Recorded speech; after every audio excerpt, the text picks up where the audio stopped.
E20 petrol पर बवाल मचा हुआ है, लेकिन E20 पेट्रोल का गाड़ियों पर क्या असर है? क्या असर होता है E20 पेट्रोल का?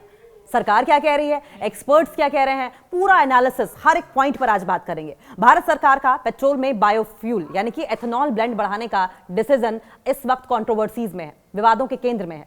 सरकार का लॉजिक यह है कि पेट्रोल में 20% 20% एथेनॉल मिलाने से भारत के कच्चे तेल के आयात पर डिपेंडेंसी जो है, निर्भरता जो है वो कम हो जाएगी, विदेशी मुद्रा की बचत होगी, कार्बन उत्सर्जन भी कम होगा, कार्बन एमिशन पर भी लगाम कसी जा सकेगी और इससे फार्मर्स की आय बढ़ेगी, किसानों की आय बढ़ेगी।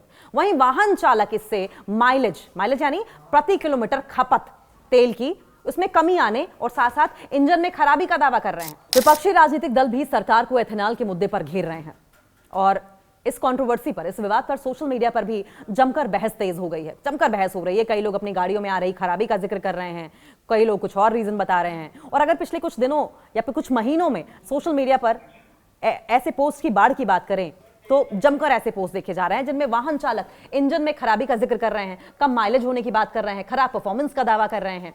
और सिर्फ इतना ही नहीं है, पिछले अगर हफ्ते की बात करें तो पिछले हफ्ते ही दिल्ली में कई वाहन चालकों ने एथेनॉल को मिलाने के खिलाफ प्रोटेस्ट किया था, प्रदर्शन किया था। और इन प्रोटेस्टर्स ने सरकार पर जल्दबाजी में एथेनॉल पॉलिसी लागू करने के आरोप भी लगाए और इस बात को लेकर दावा किया कि उनके पास फ्यूल स्टेशन पर मर्जी का ईंधन डलवाने के ऑप्शन ही कम है। और यह दावा भी किया गया कि एथेनॉल की वजह से इंजन सर्विस पर खर्च पड़ गया है। दोपहिया और चार पहिया सर्विस स्टेशन पर काम करने वाले मैकेनिक से जब बात की गई तो उनमें से कुछ का यह कहना था कि उनके सामने एथेनॉल से जुड़ी समस्याएं नहीं आई हैं, जबकि कईयों का यह कहना था कि एथेनॉल मिश्रण की वजह से इंजन में दिक्कतों के मामले सामने आ रहे हैं। मोटरसाइकिल मैकेनिक मोहम्मद आरिफ हैं, ये मोटरसाइकिल के मैकेनिक हैं। इनका यह कहना है कि पिछले 1 साल में उनके पास कई पुरानी बाइकों में कार्बोरेटर के भीतर ईंधन के अवशेष यानी कि फ्यूल रेजिड्यू जमा होने के मामले सामने आए हैं, जिसकी वजह से वे एथेनॉल की ज्यादा मात्रा को मानते हैं। वहीं यानी कि एथेनॉल की वजह से रेजिड्यू ज्यादा कार्बोरेटर में फंस रहा है, जिससे कि गाड़ी खराब होने की संभावना ज्यादा होती है। वहीं कार सर्विस सेंटर संचालक बेसिल जैकब इनका नाम है, इनसे जब बात की गई तो उन्होंने कहा कि ग्राहक माइलेज घटने की शिकायत कर रहे हैं, कह रहे हैं कि माइलेज गिर रहा है। वो कहते हैं कि ग्राहक हर लीटर पर यानी कि प्रति लीटर वही कीमत चुका रहे हैं, लेकिन पहले की तुलना में कम किलोमीटर चल पा रहे हैं। ऑटोकार इंडिया के वरिष्ठ पत्रकार हैं और ऑटोकार इंडिया के संपादक हैं होर्मज़ सोराब जी। इनका यह कहना है कि E20 के संभावित प्रभाव तुरंत नहीं बल्कि लंबे समय में दिखाई दे सकते हैं। यानी कि प्रभाव तो होते हैं, लेकिन क्या ये नहीं पता। अब इस पर सरकार का क्या जवाब है ये भी सुनिए। माइलेज में कमी, गाड़ियों के इंजनों में आ रही खराबी के दावों को खारिज करते हुए सरकार ने कहा है कि E20 पेट्रोल कार्यक्रम वैज्ञानिक शोध, चरणबद्ध क्रियान्वयन और वाहन निर्माताओं के साथ यानी गाड़ियां बनाने वालों के साथ बातचीत करने के बाद ही लागू किया गया है। सरकार की पॉलिसी के बचाव में कई वाहन निर्माता कंपनियां भी आ गई हैं। पिछले हफ्ते की अगर बात करें तो 6 बड़ी वाहन निर्माता कंपनियां, जो गाड़ियां बनाने वाली कंपनियां हैं, वो सरकार की प्रेस कॉन्फ्रेंस में शामिल भी हुई थी और दावा इस बात का किया गया कि कई साल की सर्विस और परीक्षण एनालिसिस डेटा से वाहनों को एथेनॉल मिश्रण की वजह से बड़े पैमाने पर नुकसान के कोई सबूत नहीं मिलते हैं। यानी कि एथेनॉल से गाड़ियों को कोई नुकसान नहीं होता है। जो गाड़ी बनाने वाले हैं, वाहन निर्माता हैं, उन्होंने तो ये तो स्वीकार किया कि एथेनॉल मिश्रण की वजह से माइलेज में 3 से 3.5% तक की गिरावट जरूर आई है। यानी कि माइलेज पे फर्क पड़ता है, गाड़ी को कोई नुकसान नहीं होगा। कितना माइलेज मिलता है? हालांकि पेट्रोल में एथेनॉल के मिश्रण को लेकर नीति आयोग ने जून 2021 में एक रिपोर्ट पब्लिश की थी। प्रकाशित विशेषज्ञ समिति की रिपोर्ट में यह कहा गया था कि जो वाहन मूल रूप से ई रहित यानी कि एथेनॉल के बिना या E10 10% एथेनॉल जिसमें मिलाया गया है उसके लिए डिजाइन किए गए हैं, उनके माइलेज में 6 से 7% तक गिरावट आ सकती है। हालांकि इस रिपोर्ट में दावा किया गया था कि जो वाहन E10 ईंधन के लिए डिजाइन किए गए हैं उनके माइलेज में सिर्फ 1 से 2% की ही गिरावट आएगी। इंडिया 2 पहिया वाहनों का सबसे बड़ा बाजार है और खासकर कारों की अगर बात करें तो कारों के मामले में तो दुनिया में तीसरे नंबर पर है।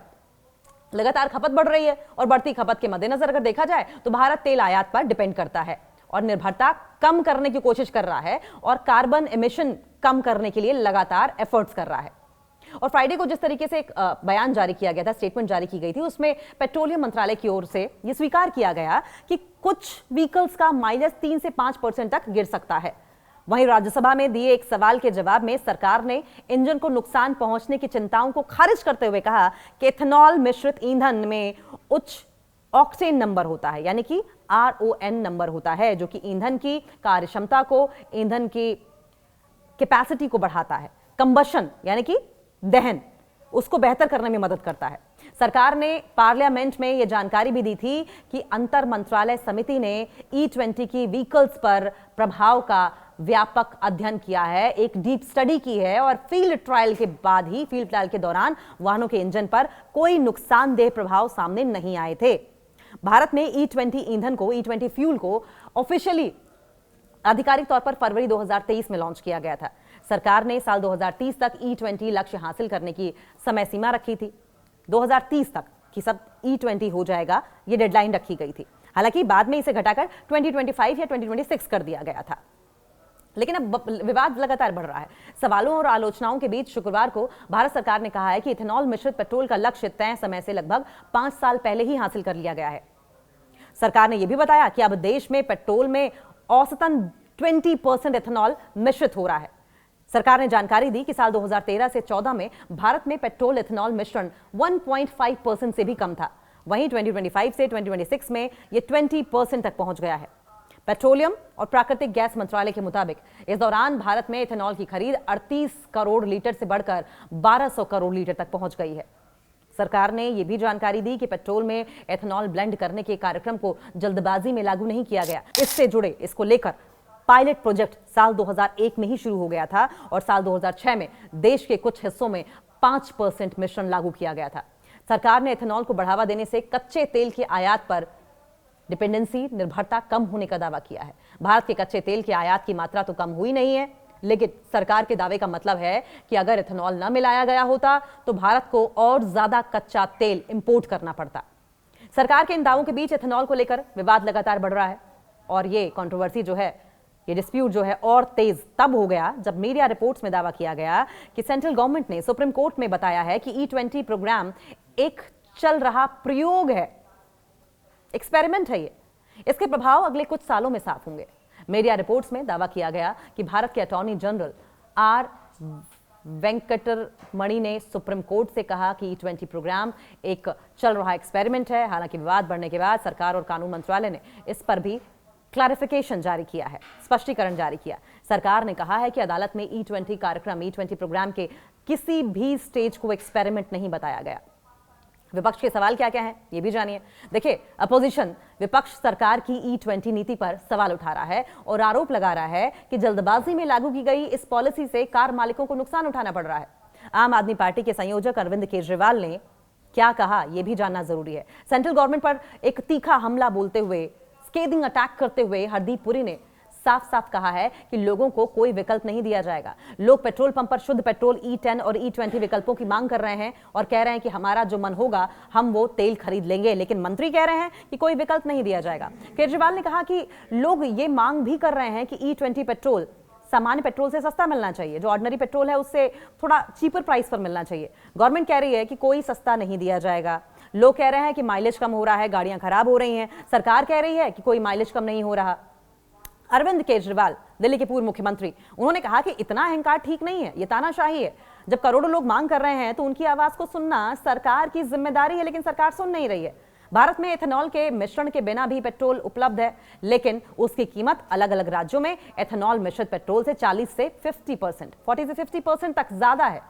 कई व्हीकल चालकों को, कई वाहन चालकों को यह जानकारी भी नहीं है कि वो शुद्ध पेट्रोल मांग सकते हैं। कांग्रेस नेता प्रियंक खड़गे ने भी इस डिस्प्यूट को लेकर, इस विवाद को लेकर सरकार को घेरा है। उन्होंने सोशल मीडिया प्लेटफॉर्म एक्स पर लिखा कि ये 3.6 करोड़ 3.6 करोड़ भारतीयों पर किया गया एक प्रयोग जैसा है। उन्होंने आरोप लगाया कि अगर गवर्नमेंट खुद कह रही है कि इस पॉलिसी के रिजल्ट्स, इस नीति के परिणाम अगले कुछ सालों तक सामने आएंगे, तो इतने बड़े पैमाने पर इसे लागू करने से पहले सफिशिएंट वैज्ञानिक प्रमाण होने चाहिए थे, साइंटिफिक सॉल्यूशंस होने चाहिए थे, सार्वजनिक परामर्श किया जाना चाहिए था, सहमति होनी चाहिए थी।